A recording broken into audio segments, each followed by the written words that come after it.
Welcome students. आज हम पढ़ेंगे रीजनिंग। उसे स्टार्ट करने के लिए बेसिक चीज पढ़नी जरूरी है, तो हम बेसिक से स्टार्ट कर रहे हैं, दैट इज कोडिंग डिकोडिंग। ये हमारा बिल्कुल बेसिक टॉपिक है, यहाँ से ही रीजनिंग मेनली स्टार्ट होती है। ठीक है, कोडिंग डिकोडिंग में क्या होता है, हम पहले ABCD का देखते हैं, फिर उसकी पोजीशन देखते हैं। दैट इज हमने देखा A 1 नंबर पर है, ठीक है, B 2 पर, C 3 पोजीशन है इसकी, D 4 पोजीशन पर और E की पोजीशन 5 है। इसी तरह हमने देखा F की पोजीशन 6, G की 7, H की 8, I की 9, J की 10। मतलब कहने का ये है कि जो ABCD है उसकी नंबरिंग करेंगे हम तो वो किस पोजीशन पर आएगा। ठीक है, ये हमारी स्टार्टिंग से पोजीशन हमने बताई कि A स्टार्टिंग से 1 पर है, B 2 पर, C 3, D 4 एंड E 5। इस तरीके से ये स्टार्टिंग पर है। एंड देन हम जब अपोजिट की रिवर्स की बात करते हैं, दैट इज बैकवर्ड की, तो हम देखते हैं Z जो है हमारा बैकवर्ड से लास्ट से 1 पर आता है। ठीक है, Y हमारा बैकवर्ड से 2 पर आता है, X हमारा 3 पर आता है। ठीक है, तो कोडिंग डिकोडिंग के लिए हमें इन नंबर्स को याद करने की जरूरत है। अब देखिए, ये नंबर्स इस तरह से आपको याद करना थोड़ा मुश्किल हो जाएगा, लेकिन हमने इसके लिए एक आसान सी ट्रिक बना दी जिससे आप लोग इसे आसानी से याद कर सकते हैं। जैसे देखिए, जो ये 5 के मल्टीपल्स है ना, 5, 10, 15, 20, 25, आप इसे अच्छे से याद कर लीजिए। हमने ऐसे कह दिया, ये जो 5, 10, 15, 20 और 25 है, हमने कहा ये इजोटी। आपको ये वर्ड अच्छे से याद करना होगा, इजोटी। ठीक है, इससे हमें क्या होगा, हमें आसानी हो जाएगी। क्यों? क्योंकि ई देखिए 5 पोजीशन, जे की पोजीशन 10 है, ओ की पोजीशन 15 है, टी की पोजीशन 20 है एंड वाई की पोजीशन 25। कहने का मतलब है, अगर हमने ये इजोटी याद कर लिया ना तो हमारे लिए आसानी हो जाएगी। क्यों? क्योंकि ये 5 के मल्टीपल्स पर है, 5, 10, 15, 20, 25। इस तरीके से ये 5 के मल्टीपल पर आ गए। अब इसी के अकॉर्डिंग हम ABCD की पोजीशन याद कर सकते हैं। वो कैसे? देखिए, जैसे E 5 पर है, हमने ये याद कर लिया इजोटी, दैट इज 5, 10, 15, 20, 25। ठीक है, अब हमें इसके बेस पर किसी भी पोजीशन को निकाल सकते हैं। जैसे कि हमसे क्वेश्चन में जरूरत पड़ती है Q की पोजीशन निकालने के लिए, तो हम सिंपल क्या करेंगे, अपने माइंड में रिकॉल करेंगे इजोटी। ठीक है, इजोटी हमने देखा कि O दैट इज 15 पर है, O के बाद P मींस 16 पर होगा, P के बाद Q मींस 17 पर होगा। ठीक है, इस तरीके से आप पोजीशन आसानी से रिकॉल कर सकते हैं। किसकी हेल्प से कर सकते हैं ये सब? इजोटी की हेल्प से। अगर हमें ये आसानी से वर्ड याद कर लिया, 5, 10, 15, 20, 25, 5 के मल्टीपल्स से कोई ज्यादा मुश्किल चीज नहीं है, फिर उसके बेस पर हम ये निकाल लेते हैं। ठीक है, किसी भी वर्ड की पोजीशन हम आसानी से रिकॉल कर सकते हैं इस वर्ड के बेस पर। तो बेसिक चीज ये है कि आपको ये ट्रिक याद करनी है, फिर उसके बेस पर आप इसकी नंबरिंग कर सकते हैं। ठीक है, देखिए अब हम इसमें ये देखेंगे कि अपोजिट लेटर का क्या रिलेशन बनता है, क्योंकि क्वेश्चन आता है आपको 2 लेटर में रिलेशन बता दिया जाता है, फिर नेक्स्ट आपसे पूछा जाता है। तो अब हम देखेंगे कि वो रिलेशन कैसे बनाते हैं। हो सकता है फॉरवर्ड का रिलेशन बन रहा हो, उसमें हो सकता है अपोजिट लेटर्स का रिलेशन बन रहा हो, या हो सकता है बैकवर्ड का बन रहा हो। बहुत तरीके का रिलेशन बनता है। ठीक है, उसमें से ये एक टाइप है हमारी अपोजिट टाइप, कि अपोजिट में किस तरह का रिलेशन बनता है क्वेश्चन में। अगर आपको अपोजिट लेटर्स याद करने हैं तो बहुत मुश्किल होता है। जैसे ए का अपोजिट जेड, ए स्टार्टिंग से 1 पर और जेड लास्ट से 1 पर, इस तरह से आपको ये वाली कॉम्बिनेशन याद करनी होती है। तो इसके लिए हमने एक ट्रिक बताई है। वो ट्रिक ये है कि आप इससे आसानी से याद कर सकते हैं। देखिए यहाँ पर ए का अपोजिट हमारा क्या होता है? जेड। तो हमने कहा A to Z, पहली चीज याद कर ली। B का अपोजिट Y, स्टार्टिंग से B 2 पर और लास्ट से Y 2 पर। तो इसका हम कैसे याद करें? बॉय से। हमने ये वर्ड याद कर लिया, की वर्ड है ये बॉय। देखिए यहाँ B और Y।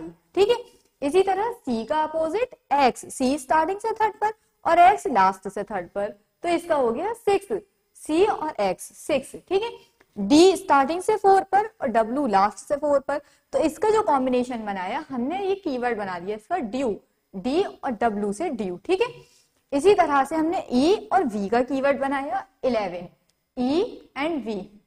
ठीक है, अब देखिए F और U का हमने कॉम्बिनेशन बनाया फॉर U, F और फॉर। ठीक है, और ये U, F और U का कॉम्बिनेशन हमने बना दिया फॉर U। ये कीवर्ड बहुत ही इजी कीवर्ड है जो हम आसानी से रिकॉल कर सकते हैं। अगर हम पूरा याद करेंगे कि A का स्टार्टिंग से 1, Z का इस तरह से बहुत गड़बड़ हो जाती है, ठीक है, याद नहीं हो पाता। तो रिकॉल करने के लिए हमने ये एक आसान से कीवर्ड बना दिए। अगर आप लोग इन कीवर्ड्स को याद कर लेंगे तो अपोजिट लेटर का कॉम्बिनेशन अच्छे से बना पाएंगे, ठीक है। नेक्स्ट हमारा है जी का T, that is GT road, ठीक है। H S high school, H for high, S for school, high school. I R, I for Indian, R for railway, Indian railway, ठीक है। जे का क्यू बनाया तो jack queen, J for jack, Q for queen, ठीक है। इसी तरह से के का पी बनाया, के और पी में हमने बनाया है कटप्पा, बाहुबली का कीवर्ड, ठीक है, कटप्पा, के एंड पी।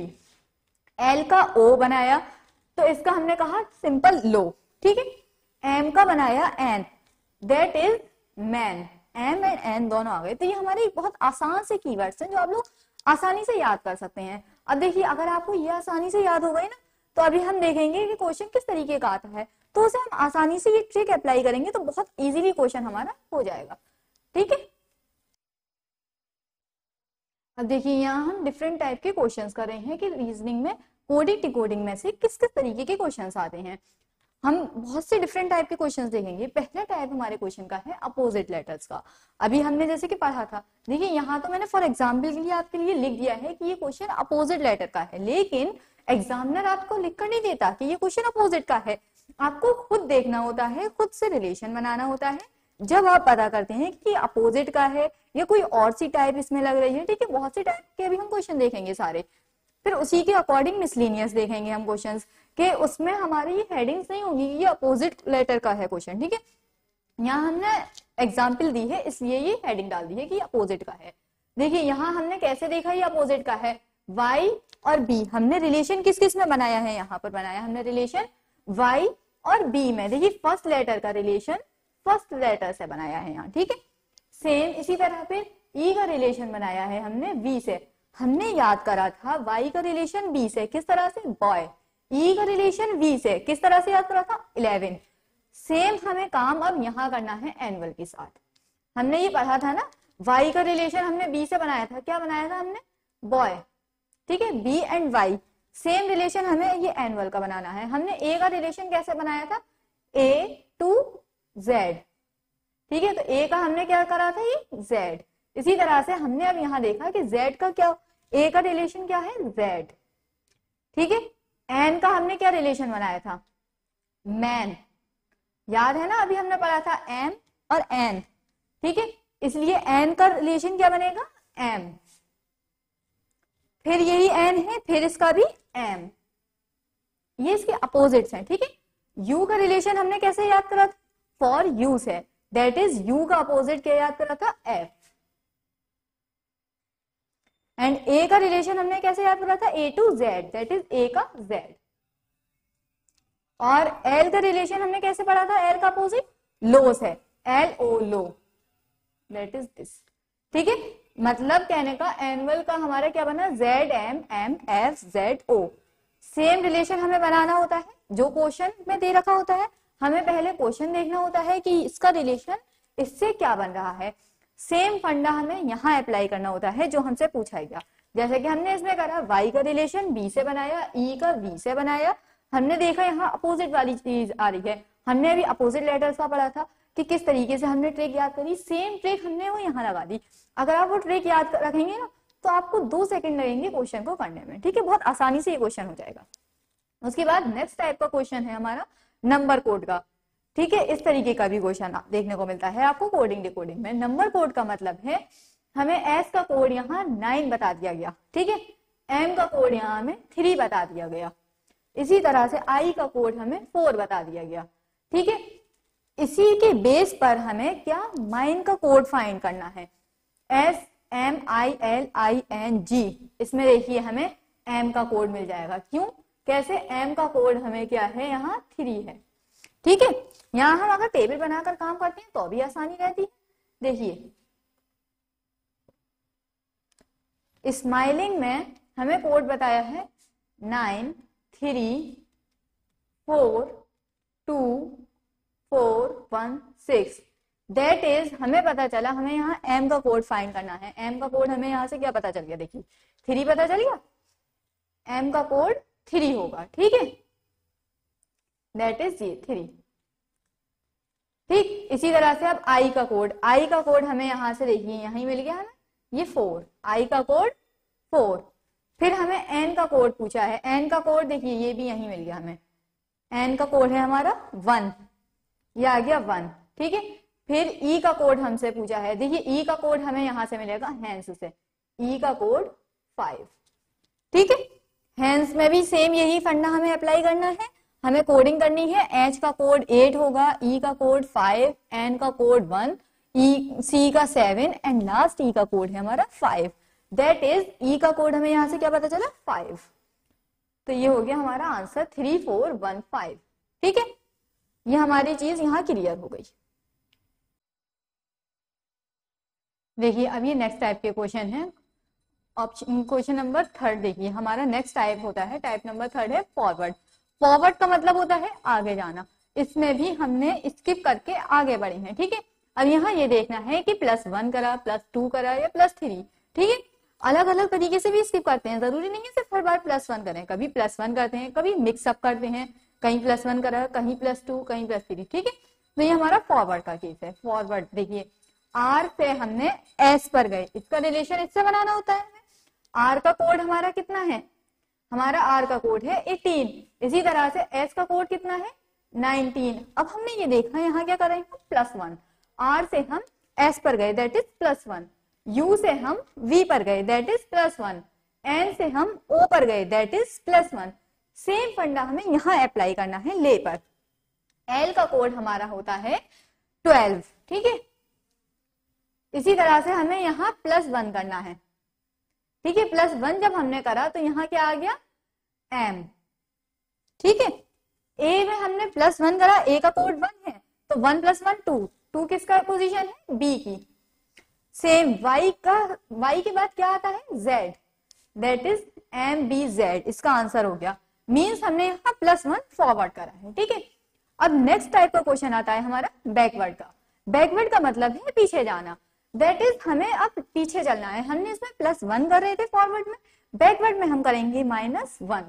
देखिए डी का कोड हमारा होता है 4, इसी तरह से सी का कोड हमारा होता है 3, तो 4 से हम 3 पर गए दैट इज हमने -1 करा, ठीक है ना। यहां से यहां आने पर हमने -1 करा। इसी तरह से ई का कोड है 5, डी का कोड है 4, 5 से 4 पर गए मींस हमने -1 करा। सेम फंडा हम अब इसमें जर्नल में अप्लाई करते हैं। जर्नल में जे का कोड 10, हमने कैसे याद करा इजोटी से, इजोटी जे 10 पर आता है ना, तो हमें आसानी से रिकॉल हो गया कि जे का कोड 10 है। 10 - 1 दैट इज 9, 9 का कोड हमारा क्या होगा आई, ठीक है। ओ का कोड है हमारा 15, 15 में हमने -1 करा दैट इज 14, 14 पर क्या आता है हमारा एन, ठीक है। इसी तरह यू, यू से पहले -1 पर क्या आएगा हमारा टी, इजोटी में याद रखिएगा, ठीक है। आर, आर का कोड हमारा क्या होता है 18, ठीक है। 18 - 1 दैट इज 17, 17 पोजीशन पर क्या आता है मींस आर से पहले क्यू, ठीक है। अब आता है एन, एन आता है हमारा 14 प्लेस पर, 14 - 1 13, 13 प्लेस पर क्या आता है हमारा एम। इसी तरह से ए आता है 1, 1 में माइनस करेंगे हम दैट इज हम जा रहे हैं बैकवर्ड। 1 में हमने माइनस करा तो z पर पहुंचेंगे हम, ठीक है ना, z, क्योंकि 1 से a से पहले z ही आएगा अगर हम बैकवर्ड में जा रहे हैं तो। l, l का कोड है हमारा 12, 12 - 1 11, 11 हमारा किस में आता है k, ठीक है। इस तरह से बैकवर्ड का क्वेश्चन होता है। बैकवर्ड का मतलब है पीछे जाना, फॉरवर्ड का आगे जाना। ये दो तरीके के, इस तरीके के भी क्वेश्चन आते हैं आपको फॉरवर्ड और बैकवर्ड। देखिए नेक्स्ट टाइप के क्वेश्चन हमारा आता है एडिशन का। एडिशन का मतलब है ऐड करना। अब हम इसलिए यहाँ टाइप्स पढ़ रहे हैं क्योंकि हम जब मिसलेनियस क्वेश्चन पढ़ेंगे हमें आसानी रहे वहां पर कि किस किस तरीके के क्वेश्चंस बन जाते हैं एग्जाम में, और फिर हमें उसमें किस तरह से लॉजिक लगाना है। पहला काम आपको ये करना है, जैसे ही आप कोडिंग डिकोडिंग का कोई भी क्वेश्चन देखें आपको फौरन इसकी नंबरिंग कर देनी है, मतलब पोजीशन कर देनी है कि एस किस पोजीशन पर आता है, सी किस पोजीशन पर आता है। उससे क्या होता है आपको रिलेशन बनाने में आसानी रहती है कि इसका रिलेशन क्या दे रखा है इससे। अब देखिए ये दे रखा है हमें स्कूल और ये दे रखा है 72। अब नॉर्मल देखने में तो हमें कोई रिलेशन नहीं दिख रहा, लेकिन हम पहले क्या करेंगे काम, इसमें इसकी पोजीशन देखेंगे, इसकी कोडिंग करेंगे, ठीक है। नंबर्स देख लेंगे कि कौन सा नंबर, कौन सा लेटर किस प्लेस पर आता है, इसके क्या नंबर है, ठीक है। करिए एस का पोजीशन, एस की पोजीशन देखिए, एस की पोजीशन हमारी क्या होती है 19, सी की पोजीशन होती है हमारी 3 और एच की पोजीशन होती है 8। इसी तरह ओ की 15, देन इस ओ की 15 और एल की पोजीशन 12। देखिए ये सारी पोजीशन आपको उसी से ही याद होंगी, एजोटी से। आप उस ट्रिक को यूज करेंगे, फौरन आप बता देंगे किसकी पोजीशन क्या होती है, ठीक है। बहुत यूजफुल ट्रिक है वो। अब हम क्या करते हैं, हमने ये क्वेश्चन देखा, हमने सोचा कि चलिए इसे ऐड करके देखते हैं कि 72 आ रहा है इसे ऐड करने में। चलिए ऐड करके देखते हैं इसे, करिए ऐड। देखिए आ गया ना इसमें 72। जब हमने इसे ऐड करा तो आ गया हमारा 72। अब हमें पता चला कि ये इसमें ऐड करना है, ठीक है। हमें रिलेशन इस तरीके से निकालना है, क्योंकि एग्जामिनर हमें ये हेडिंग डालकर नहीं देगा कि ये एडिशन का क्वेश्चन है। ये आपको खुद लॉजिक लगाना है कि ये किस तरीके से हो सकता है। सेम फंडा हम इसके साथ अप्लाई करने वाले हैं। अब कॉलेज में कोडिंग करिए। सी किस प्लेस पर आता है 3 प्लस ओ आता है हमारा 15 प्लस एल आता है हमारा 12 प्लस ये एल भी 12 प्लस ई 5 पर, जी आता है हमारा 7 पर एंड लास्ट ई आएगा हमारा 5 पर। अब इन सबको प्लस करिए, देखिए क्या आता है हमारा। इसका बन रहा है हमारा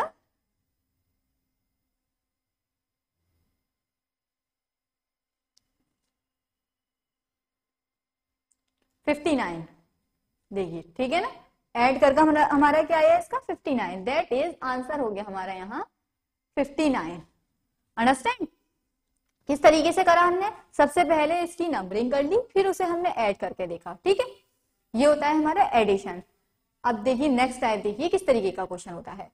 क्वेश्चन हो सकता है हमारा ये इंटरचेंज का। इंटरचेंज का मतलब है कि इसकी पोजीशंस को चेंज कर दिया हमने क्या करना है, देखिए यहाँ पर करेज लिखा हुआ है और हमें लेटर सेम दिख रही है। जो करेज में लेटर है वही तकरीबन इधर है, बस क्या करा पोजीशन चेंज कर दी। तो इस तरीके के क्वेश्चन को हम कहते हैं इंटरचेंज। इंटरचेंज का मतलब हमने पोजीशन को चेंज करा है। हमने यहाँ फॉरवर्ड बैकवर्ड एडिशन कुछ नहीं करा, हमने यहाँ पोजीशन को इंटरचेंज करा सिर्फ। ये ठीक है। ये हमें कैसे पता चला, देखिए सी और यू की पोजीशन देखिए, पोजीशन फर्स्ट और थर्ड की इसमें इंटरचेंज करा, ठीक है। ओ ऐसे ही रहा, सेकंड वाला ऐसे ही रहा ओ, इसी तरह से इसके सेकंड प्लेस नेक्स्ट आर ऐसे ही रहा, ठीक है। इसके नेक्स्ट प्लेस जी ऐसे ही रहा, ठीक है। पोजीशन किस में चेंज हुई है, फर्स्ट एंड थर्ड में। फिर किस में चेंज हुई है, देखिए यू ओ सी, देन करा आर ई जी, आर ऐसे ही रहा, फिर इसमें कर दिया हमने आर ई जी ए, ठीक है। हमने पोजीशन पहले फर्स्ट और थर्ड में चेंज करी, सी और यू, सेम फंडा इसमें अप्लाई करिए। जे और यू, जो ये फर्स्ट पोजीशन और ये थर्ड पोजीशन, इसे इंटरचेंज करिए, दैट इज यू। और सेकंड वाला जो आइटम है आपका, उसे लेटर को बिल्कुल सेम रखना है। सेकंड लेटर हमारा है ओ, ठीक है। अब ये जो फर्स्ट पोजीशन पर था ये आ गया हमारा थर्ड पोजीशन पर, हमने इसमें क्या कर रहे हैं, पोजीशन चेंज कर रहे हैं। अब इसके बाद जो नेक्स्ट लेटर आता है उसे हम ऐसे ही रखना है, देखिए एज इट इज है, इसमें सेम हम रिलेशन यहां बनाएंगे, आर हमने ऐसे ही रहने दिया, ठीक है। अब बनाइए एन और ए में, that is N A L में क्या कर दिया हमने, ए को देखिए यू ओ हमने ऐसे ही रहने दिया, आर ऐसे ही रहने दिया। अब लास्ट हम ए को ऐसे ही रहने देंगे। हमें किस में चेंज करना है, एल और एन में। पोजीशन किसकी चेंज होगी, एल और एन की। एल ये जो ए है ये एज इट इज रहेगा बीच में, एंड देन एन, ठीक है। इंटरचेंज का मतलब होता है पोजीशन चेंज करना। अब जो रिलेशन इसमें यहां लगा है वही रिलेशन हमने यहां लगाया। यहाँ रिलेशन क्या लगा है, देखिए फर्स्ट और थर्ड की पोजीशन चेंज हुई, यू सी, ठीक है। सेकंड वाली लेटर सेम रहा, सेम हमने यहाँ करा। जे और यू फर्स्ट और थर्ड की पोजीशन चेंज कर दी, सेकंड वाला लेटर एज इट इज रहा। फिर इसके बाद नेक्स्ट लेटर आर, ये भी यहाँ पर भी आ रही था इत्तेफाक से, ये सेम रहा, ठीक है। यहाँ भी हमने सेम कर दिया। फिर उसके बाद लास्ट के फर्स्ट और थर्ड, लास्ट के फर्स्ट और थर्ड क्या है, एल और एन, इन दोनों की पोजीशन चेंज करी और जो बीच में ए था वो एज इट इज रहा, ठीक है। ये हमारे होता है इंटरचेंज का तरीका। देखिए अब नेक्स्ट टाइप के क्वेश्चन आते हैं हमारे पास स्टेटमेंट के। ठीक है, सारे हमने तकरीबन क्वेश्चन के टाइप्स देख लिए कि किस किस तरीके से रीजनिंग में क्वेश्चन आते हैं हमारा कोडिंग डिकोडिंग में। जैसे अभी हमने देखा कि इंटरचेंज का आता है, अपोजिट का आता है, फॉरवर्ड का, बैकवर्ड का, एडिशन का। ठीक है, इसी तरह से नेक्स्ट टाइप है हमारा कोडिंग डिकोडिंग में स्टेटमेंट बेस्ड। मतलब आपको स्टेटमेंट दे रखा होगा, उससे रिलेशन बना दिया, फिर आपसे क्वेश्चन पूछा जाएगा। जैसे कि स्टेटमेंट में ये स्टेटमेंट दिया है हमें, if orange is called butter and butter is called soap, soap is called ink, ink is called honey, honey is called orange। हमें कोड बता दिया कि अगर हम ऑरेंज को बटर कहते हैं, बटर को सोप कहते हैं, सोप को इंक कहते हैं, इंक को हनी कहते हैं, एंड लास्ट हनी को हमने ऑरेंज का कोड दे दिया। ठीक है, फिर हमसे पूछा है which is called for washing cloth, कपड़े धोने के लिए जिस को यूज करते हैं उसका कोड क्या होगा, उसे क्या कहेंगे हम। ठीक है, हमने देखा कि कपड़े धोने के लिए हम क्या यूज करते हैं, क्या यूज करते हैं हम कपड़े धोने के लिए, soap, that is this one. ठीक है, सोप यूज करते हैं, लेकिन हमसे यहाँ कोडिंग पूछी गई है, कोडिंग में कि इसको ये कहते हैं, इसको ये। इसी तरह से सोप का कोड हमें यहाँ बताना है कि सोप को हम क्या कहते हैं। देखिए यहाँ लिखा है ना, सोप इज कॉल्ड इंक, तो आंसर क्या हो जाएगा हमारा, इंक। सोप को हम क्या कहते हैं, इंक। ठीक है, क्लियर। सोप को यहाँ हमने इंक का कोड दिया, इसलिए आंसर इंक हो गया। ठीक है ये क्वेश्चन। अब नेक्स्ट क्वेश्चन देखते हैं स्टेटमेंट में क्या आता है। इसमें हमसे कहा है in a certain code language पिट डरना मीन्स यू आर गुड, डर टोकपा मीन्स गुड एंड बैड, टिमना टोक means they are bad, in the language which word stands for they. अब देखिए इस तरीके के क्वेश्चन हम करते कैसे हैं, हम इस तरीके के क्वेश्चन इस तरीके से कर देते हैं कि कॉमन देख लेते हैं। देखिए हमें इस लैंग्वेज में इसमें कुछ कॉमन दिख रहा है, पहले हम दो दो सेंटेंस करके कॉमन लेते हैं। ठीक है, पहले फर्स्ट एंड सेकंड में कॉमन देखते हैं। कुछ कॉमन दिखा आपको, मुझे दिख गया, देखिए डर, यहाँ कॉमन है ना डर, और यहाँ भी डर है। इसका मतलब डर का कोड इन दोनों सेंटेंस में ही छुपा हुआ है, वो इस सेंटेंस में नहीं है। हमें डर का कोड इन दोनों सेंटेंस में ही देखना है। क्या हो जाएगा इसमें हमारा, you are good and bad, इसमें कौन सा वर्ड कॉमन है, you are good and bad में। देखिए गुड कॉमन दिखा आपको, गुड यहाँ भी है और गुड यहाँ भी है। अब हमने इससे देखकर कहा कि फिर अरे भाई डर का कोड तो क्या हो गया, गुड हो गया। ठीक है, इसी तरह और आगे बढ़िए अब आप। अब देखिए इन दोनों लाइन में देखिए सेकंड और थर्ड में। ठीक है, इस दोनों में आपको कुछ कॉमन दिखा देखिए टोक, इसे अलग फिगर से रिप्रेजेंट कर लेते हैं ताकि पढ़ने में आसानी हो जाए, टोक। ठीक है, अब टोक का कोड हमें कैसे बताना है, इन दोनों में कॉमन देखना है। सेकंड और थर्ड लाइन में क्या चीज कॉमन है, देखिए good and bad, they are bad, दिखा कुछ कॉमन, बैड, दोनों जगह बैड है, तो इसका मतलब ये हुआ टोक का कोड हमारा हो गया बैड। क्या हुआ टोक का कोड, बैड। ठीक है, अब ये चीज हो गई। अब देखिए फर्स्ट और थर्ड में कुछ कॉमन दिख रहा हो आपको, दिख रहा है फर्स्ट और थर्ड में कुछ कॉमन, पिट डरना और टिमना टोक दिख गया, ना, दोनों जगह ना कॉमन है। देखिए यहां भी ना है और ना यहां भी है। अब सेम चीज हम यहां करेंगे फर्स्ट एंड थर्ड में। देखिए कॉमन कुछ है फर्स्ट एंड थर्ड में दिखा, देखिए आर, आर है ना कॉमन, इसका मतलब क्या हुआ कि ना का कोड हमारा क्या हो गया, आर, ना का कोड हो गया हमारा आर। ठीक है, अब हमें इससे ना का कोड पता चल गया, टोक का कोड पता चल गया। क्या, ना का कोड आर और टोक का कोड बैड। अब यहाँ क्या बचा, दे, और यहाँ क्या बचा, टिम। इसमें क्या हुआ, मतलब टिम का कोड ही तो हमारा दे का कोड हुआ फिर। ठीक है, हमने ये सब एनालाइज कर लिया, डर टोक ना, किस किसके क्या क्या कोड थे। अब इस लाइन में क्या बचा हमारे पास, सिर्फ दे, और इधर क्या बचा हमारे पास, सिर्फ टिम। तो हमारा क्या आंसर हो जाएगा, टिम कोड है दे का। हमसे पूछा है ना दे का कोड क्या है, आंसर इज टिम। ठीक है, ये हमारा आंसर हो गया। सो स्टूडेंट्स, ये हमारे थे टाइप्स ऑफ क्वेश्चन के कोडिंग और डिकोडिंग में किस किस तरीके के क्वेश्चन आते हैं। हमने टोटल 7 टाइप्स के क्वेश्चंस पढ़े हैं, ये हमारी एग्जांपल्स हैं सिर्फ कि हम किस किस तरीके के क्वेश्चंस कर सकते हैं इससे। अब हम नेक्स्ट वीडियो में देखेंगे कि मिसलेनियस क्वेश्चन किस तरीके के होते हैं। हमने बताया था ना मिसलेनियस में आपको हेडिंग नहीं डली हुई होगी कि ये स्टेटमेंट वाला क्वेश्चन है, ये एडिशन का है, ये इंटरचेंज का है। उसमें आपको खुद देखना होता है कि किस तरीके से रिलेशन बन रहा है, फिर उसी के बेस पर हम अपना कोडिंग और डिकोडिंग करते हैं। ठीक है, तो आगे की वीडियो देखने के लिए आपको ये वाली फुल वीडियो देखनी चाहिए ताकि आपका कंसेप्ट बिल्कुल क्लियर हो जाए और फिर आप मिसलेनियस क्वेश्चंस कर सकें।